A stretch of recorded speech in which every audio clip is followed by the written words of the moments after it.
Dear friends, hi. Welcome back to my channel, to Alpha Physio Pelvic Care, all things pelvic health.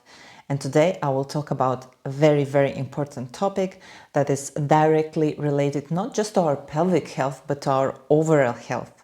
Today I will be talking about how to poo correctly, optimally, or what we can do to improve our bowel movement and therefore preserve also our pelvic health. So make sure you watch this video until the end. And if you did like it, don't forget to press like, comment below, ask your questions, and don't forget to subscribe to my channel. So let's begin. Here I'm going to give you advice from the pelvic floor physiotherapy perspective. And there are many professions that can help you with the issues related to bowel movement. It can be dietitians, it can be surgeons, it can be pelvic floor physiotherapists as well. So I'm going to talk here from my own perspective. Let's start first with the main thing, how our poop should look like. There is a so-called Bristol scale. I'll call it Bristol stool chart. Bristol stool chart is the proper name. And there are 7 pictures on the scale, which you can see here, that describes and shows how the bowel content should be formed. Ideally, we want to be somewhere in the middle. So the top 2, it's really being constipated, and the bottom 2 is really going into diarrhea. Anything in between can be considered normal. Whenever we're constipated, we will strain our bowels more, and I will talk about it in a bit. However, diarrhea can also be detrimental for our bowel health, and again, we'll talk about it in a bit. Why is that? First of all, quite a few people ask, how often should I go to the toilet? Do I need to go every single day? And if I don't, then what will happen? Am I, damaging my health, and so on? Actually, there is no kind of certain set in stone that you have to go every day. And I've researched some of the general suggestions, somewhere between 2 times a day and up to every 3 days can be considered normal. It depends also on your regular habits. So if your regular habits have been, let's say, once a day, and then they suddenly change to 3 times, and maybe the stools are a bit liquid, so probably this is not a norm for you. But for someone, it was every 2 days, they're generally feeling well and happy, and their well-being is fine, then that's normal for those people. Why do we talk about pooping actually? Because our pelvic floor directly participates in defecation process. In order for us to be able to go to the toilet, to evacuate the bowel contents, we must be able to relax our pelvic floor and then also to contract. So there must be certain movement, so-called, the fancy word for it, synergy, certain actions we need to do in order to being able to evacuate bowel contents. And first of all, we of course need to find safe space where we feel safe to do so, but there is also the way we actually sit and try to have a bowel movement. And the first thing is, those who struggle with bowel movement, I will ask them to do one specific thing. I will ask them to lift their knees slightly higher than the hips, so they're in a so-called squat position. Just like this. This little stool is a perfect example. So imagine this is your toilet, and then you're placing your legs a little bit higher so that your hips are slightly bent. It doesn't have to be something very special. It can be a simple step, quite often just a plastic step that children use to get up and wash their hands and go to the sink will do perfectly. It doesn't have to be something super fancy. We are looking at slightly decreased angle here at our hips.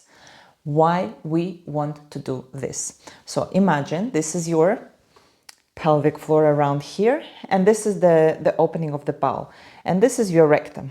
Okay, our pelvic floor is in a certain position where our bowel sits in it, and it holds it a little bit like a hook. So it closes off the bowel. naturally preventing us from being incontinent. When we go into hip flex position, that hook gets released slightly and we can have easier bowel movement. So we don't have to go against the pelvic floor. Pelvic floor actually relaxes and helps us. And this is why also when people, let's say, go in nature, let's admit it, we all did it once at least in our lives, and they squat, usually bowel evacuation is easier. Now, the common thing that many people don't think about is how long they should be on the toilet, how long is normal to be on the toilet, and how long is okay to strain and to kind of make an effort in order to defecate. It actually should be quite spontaneous process if your pelvic floor and your nervous system is working in sync and correctly. So usually it takes about 3 minutes, we're talking now roughly 3 minutes, and half of this time we make an effort. So we do so-called bearing down. This is quite often when we hold our breath, we tighten our tummy, and we bear down into our pelvic floor. Our pelvic floor extends down, relaxes the sphincters, and then we can have this evacuation of the contents. Then our pelvic floor should return back to its natural state. Sphincters, they're coming back into their certain position of pressure in order to continue to keep us continent. So usually it should not be a long time. What happens if we, for example, do struggle with constipation? We need more time to evacuate our bowel. We sit, we bear down, we try to hold our breath, we try to push with our tummy, and we might get result. We eventually might go to toilet, but bit by bit, we do strain the muscles of the pelvic floor, okay? We do press down with this intra-abdominal pressure the content of our bladder, of our pelvis. So if you are male, it will be your bladder, your rectum. If you are a female, it will be your uterus, your bladder, and your rectum. We overstrain pelvic floor, and what we can end up is actually having a prolapse.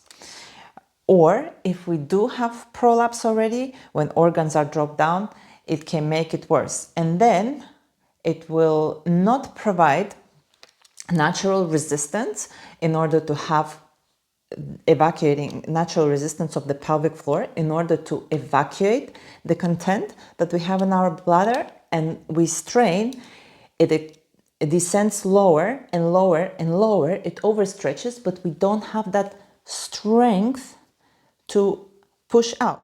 On the other hand is if you have tighter pelvic floor, you will be holding on so much that even if you in your head, like you're willing to go to the toilet, there will be a problem to release your pelvic floor because your nervous system is just so wound up. It holds the muscle and it doesn't allow them to relax. So it can be either overstrained pelvic floor that can prevent you from effective bowel movement, and that can happen if you strain a lot, or it can be really tight pelvic floor that doesn't allow you to have natural bladder movement. In this case, I really suggest you try not to kind of DIY it or add more laxatives, because what will happen if you do add more laxatives, it can make your bowels so liquid that at some point you might actually leak, and also they will affect your gut. Okay, so try to see pelvic floor specialist. It can be pelvic floor physio, maybe it can be proctologist, somebody who will assess your pelvic floor, check if it's overstrained, if it's weak, if it's over tight, if it's overactive. So get proper diagnosis and see how you can help yourself. Another thing is sitting on the toilets for the sake of sitting because we are reading something, or most of the times we're browsing on our phone, and it can happen for some time. It can happen up to 30 minutes. When we sit on a toilet, our pelvic floor is naturally in the same position and strained. So even when we're done with our bowel movement and we're still sitting there, it has this tension going through, this pressure going through it, which is not really necessary. We don't want to overstrain our pelvic floor by sitting on the surface that is making us to descend our pelvic floor even more. We want to get up, so pelvic floor comes back, bounces back in its natural state, and then you can go on the sofa and browse your phone, no problem. There is one tip that I give to my clients who are suffering from maybe tight pelvic floor or who are suffering with constipation, besides all the pelvic floor exercises they might do or stretches or other tips, but this one is great and I really love it.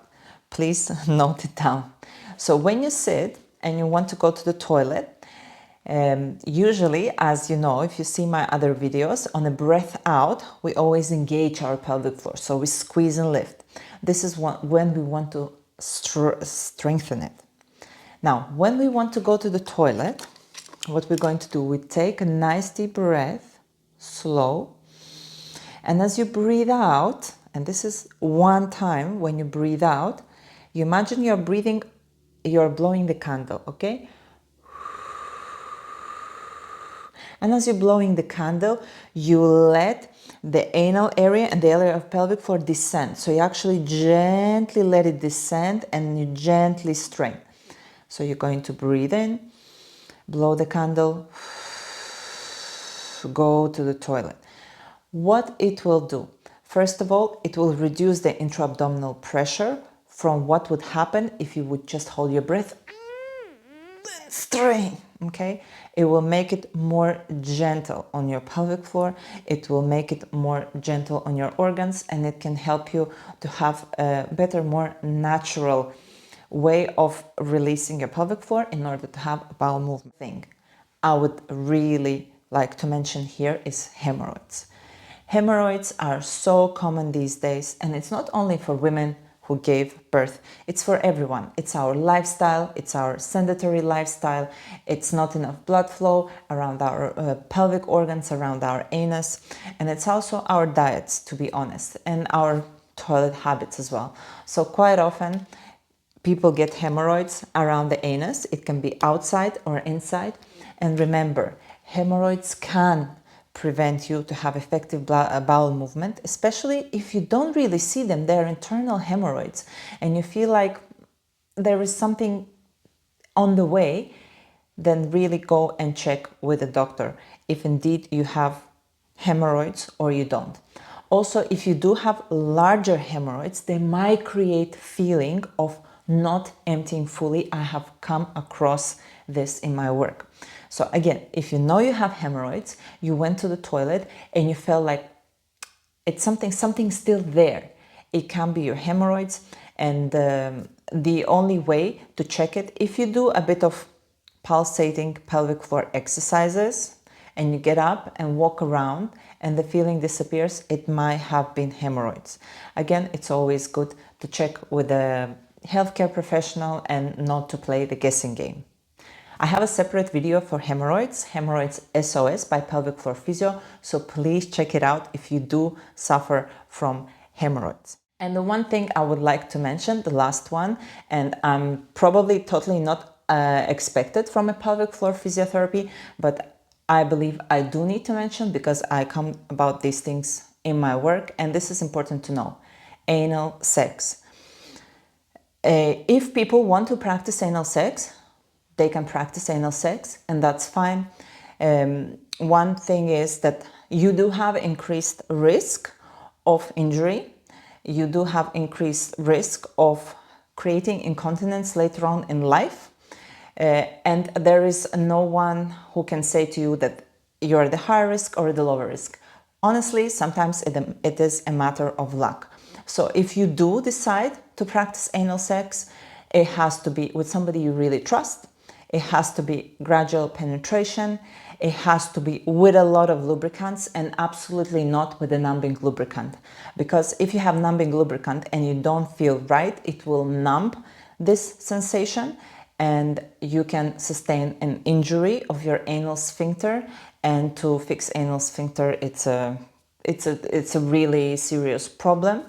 I would suggest you, no matter if you decide or do not decide practice anal sex, to do pelvic floor exercises to strengthen the area around the big muscle, levator ani, and because there is some attachment around the anal sphincter to levator ani, especially the external sphincter, the one that we do control, to practice pelvic floor exercises in order to keep optimal strength around your pelvic floor and the anal opening. This is all I would like to mention. And as always, I probably would like to say more, but these are the key points I wanted to mention. If you do have more questions, pop them in the comments.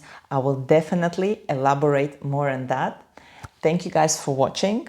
Don't forget to drop me a like and subscribe if you enjoyed this video. And I wish you all the best of health. See you back very soon. Bye.